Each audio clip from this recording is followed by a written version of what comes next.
When my father lifted his glass that night, I thought for a second he might say my name. He didn't.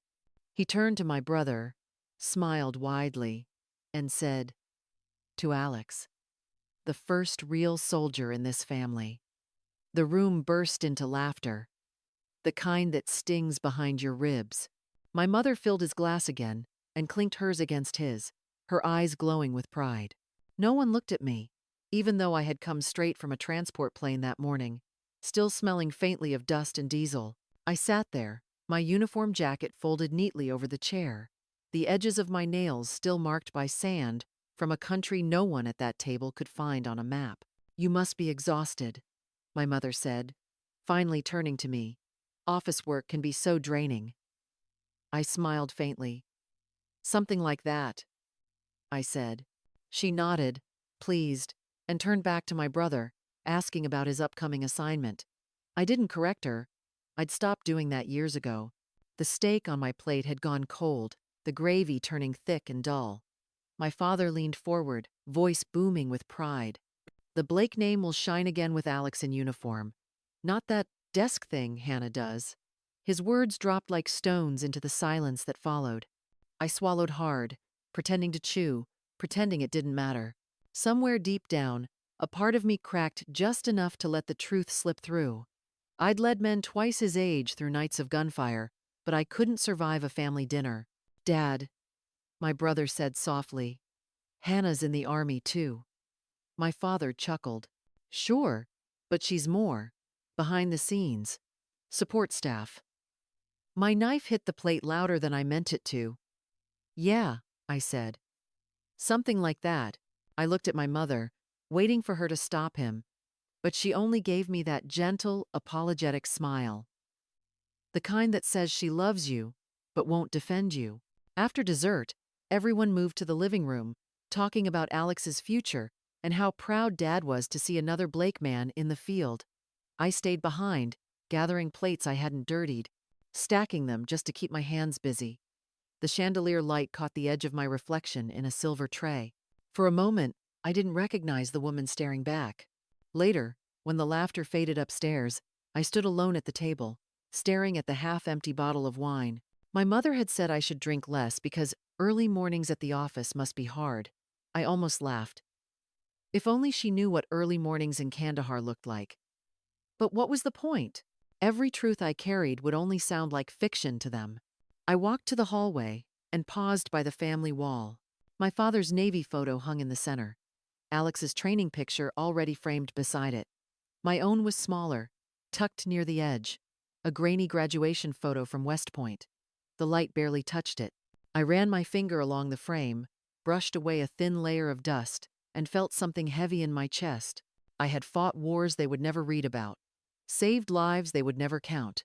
And tonight, I couldn't even earn a toast. I turned off the lights, the house sinking into quiet. As I climbed the stairs, I realized something that hit harder than any mission I'd ever survived. They didn't mean to erase me. They just never learned how to see me. The first time I told my father I got into West Point, he didn't congratulate me.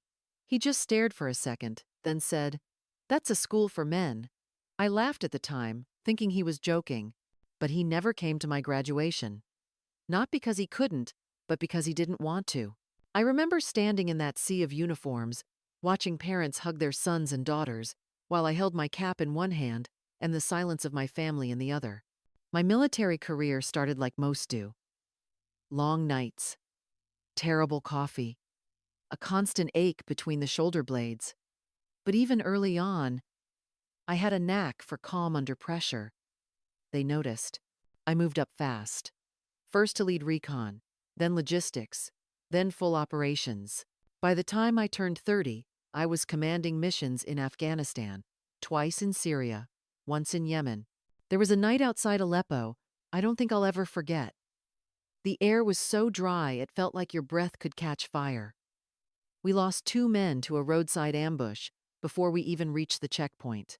I had to make a call then, one that saved 40 others. The enemy was closing in from both sides, and I ordered us to abandon the route and cut through an unscouted canyon. That choice went against protocol, but it worked. We made it. Every man who came with me walked out alive. No one at home heard about that. Not from the news. Not from me. I wrote a letter. Started with the line, "Dad, I think you'd be proud of this." I never sent it. What was the point? My mother would have called to ask if I was eating enough. My father would have told me to be careful, then hung up. He hated hearing about war from his daughter. I kept my medals in a drawer under old tax files. 1 Bronze Star, 2 campaign ribbons, a commendation from NATO. I only pulled them out once, when my CO invited me to speak at a leadership summit. But even then, I felt like an imposter, because at home, I was still just Hannah who filed things. My brother Alex had no idea. He'd ask me what it was like to work in an office full of generals. I told him it was busy. He never pressed. I think a part of him always knew there was more, but he didn't want to look like he cared more about me than Dad did. That's how things worked in our house. You followed the script, or you stayed quiet. That changed the week his graduation invitation came. My mom emailed it to me like it was any other family event. "Hope you can make it," she wrote. "Wear something light. It'll be warm in Georgia." I almost deleted it. But then I saw the name at the bottom of the flyer. Ceremony to be conducted by General Marcus Field. I stopped breathing for a second. General Field. He was the one who handed me that Bronze Star outside Aleppo. The one who called me the best instinctive commander he'd ever seen. The one who shook my hand with both of his, looked me dead in the eye and said, "Don't let them silence what they don't understand." I stood in my kitchen, holding the paper, heart racing like I was back in a war zone. For the first time in years, I wasn't sure if I wanted to be seen or still preferred staying invisible. I reread the flyer twice. Then I opened the drawer and looked at the medal again. It caught the light in a way I hadn't noticed before. Not flashy, just undeniable. Something inside me shifted. I didn't know what General Field would say if he saw me again, but I knew I had to be there. Not for Alex. Not even for my parents. This time, it was for me. The sun was sharp over the academy field, heat rippling off the pavement as families filled the rows of white chairs. I walked beside my parents, my dress blues pressed and perfect, medals aligned just right. My mother glanced at the star on my shoulder, then quickly looked away, turning to the woman next to her and smiling tightly. "Hannah works at the Pentagon. It's mostly desk work, you know. She's almost ready to retire." The woman nodded, polite but clearly focused on her own son's big day. I didn't say anything. I just adjusted the brim of my hat and stared ahead. The graduates marched out in formation, each one crisp and proud. My brother looked sharp, squared shoulders. Perfect salute. I watched him without envy. Just distance. The announcer's voice echoed over the loudspeakers, introducing the presiding officer. "Please welcome General Marcus Field." My breath caught, and I sat up straighter. He stepped up to the podium, taller than I remembered, silver stars gleaming under the Sunday. His voice was steady as he spoke about duty and courage, about service beyond recognition. Then he paused. His eyes swept the crowd, and then they landed on me. A beat passed, then another. I saw it in his expression, the flicker of memory, the certainty of recognition. He stopped speaking altogether. The crowd murmured, unsure what was happening. He stepped away from the microphone, and then he walked down. His boots thudded softly against the stage as he made his way toward us. Toward me. Every step louder than the last. The field was silent now. Even the flags above had gone still. He reached me, stopped directly in front of my chair, and stood at attention. Then, in one clean, deliberate motion, General Marcus Field raised his hand and saluted me. "Brigadier General Hannah Blake," he said clearly, his voice cutting through the silence. "It's an honor." I returned the salute, every muscle burning with something I hadn't felt in years. Validation. Shock rippled through the crowd. My father stared, mouth slightly open. My mother blinked like she wasn't sure what she'd just witnessed. I looked at them, then back at Field. He didn't explain himself. He didn't have to. He held the salute for a beat longer, a silent, public acknowledgement that outshone any speech, then nodded once, turned crisply, and walked back to the podium. The field was still frozen in silence behind him. He adjusted the mic, cleared his throat, and simply said, "Let us proceed." A murmur spread across the crowd. Heads turned, cameras lifted. They didn't know the details, but they knew they had just seen something significant. Then it happened. One by one, a few veterans in the audience began to stand. Then more. A wave of applause started, not for the graduates, but for the moment they just witnessed. It built, rising and echoing through the field like a storm breaking loose. I didn't move at first. I couldn't. My hands were frozen in my lap. My chest tightened with every breath. My mother stood slowly, tears already slipping down her cheeks. My father didn't stand. He just sat there, jaw clenched, eyes wide and unreadable. But it was Alex who stepped forward. Still in formation, cap tucked under his arm. He turned to face me. He raised his hand in a crisp salute. "Ma'am," that was all he said. I stood, returned the gesture, and for a second, nothing else mattered. Not the years I spent trying to prove myself, not the dinners where I was invisible, not the medals in the drawer or the letters they never read. I turned slowly to look at the crowd. Their faces blurred in the Sunday. But one thing was crystal clear. They saw me now, all of them. And in that moment, I didn't feel proud. I felt seen, really seen. I let my gaze drift toward my family. My mother's hands trembled as she wiped her face. My father still hadn't spoken. His eyes locked on mine, like he was staring at a stranger. But this time, he didn't look away. As the applause faded, I looked back at the field and thought, I never hid. They just never looked. I used to write home during deployments. Old-fashioned, handwritten letters, even when I had access to email. There was something about holding a pen in the middle of chaos that made things feel more human. My words were never dramatic, just honest. Updates about the men in my unit, about the food, the heat, the days that dragged, and the nights that felt like years. I remember one letter in particular. It was from Iraq.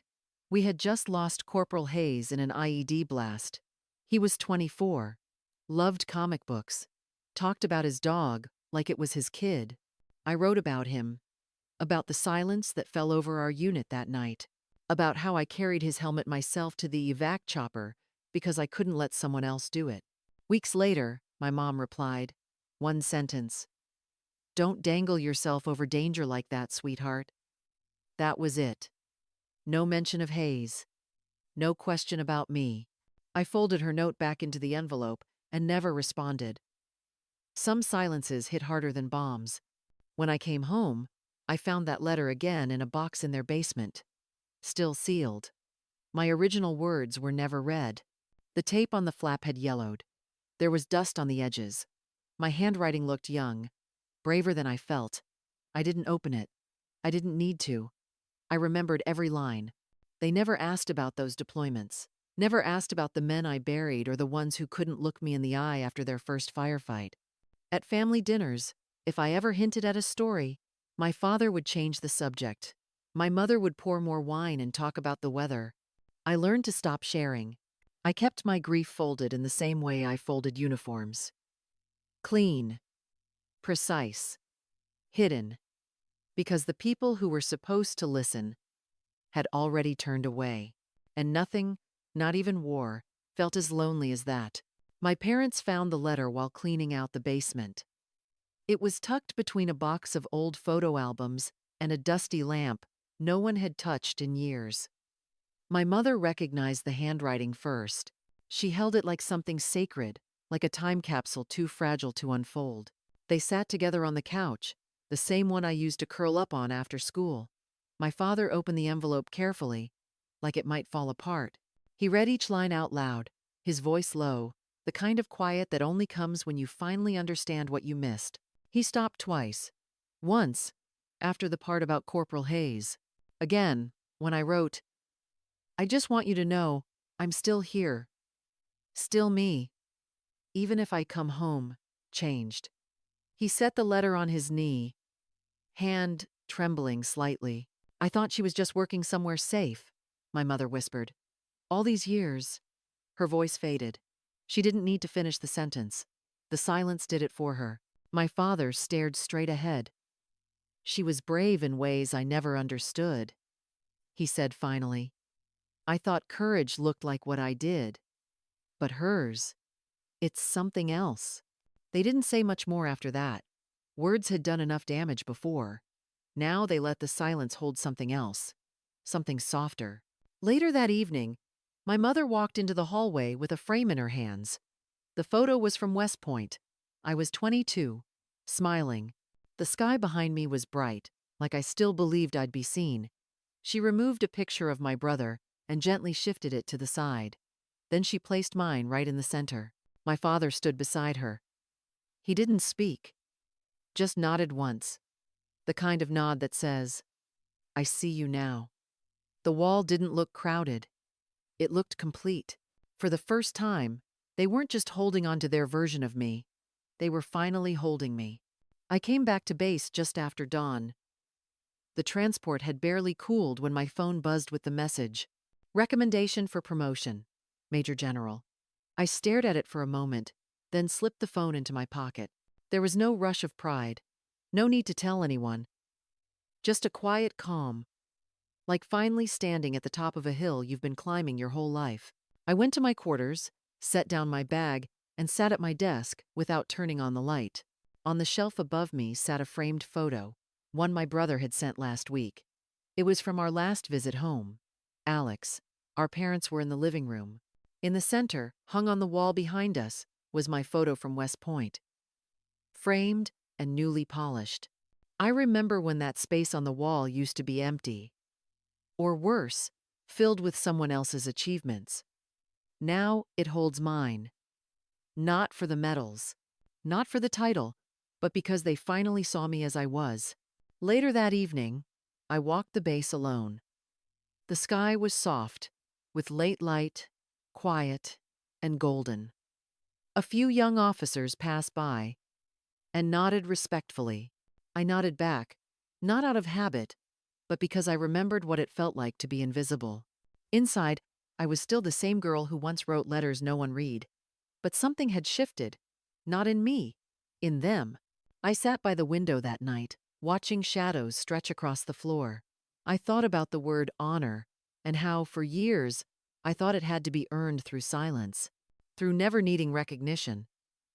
But maybe, just maybe, the real honor wasn't in what I achieved.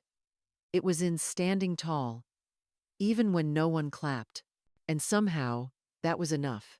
Honor isn't about medals. It's about being seen, even when you stand alone.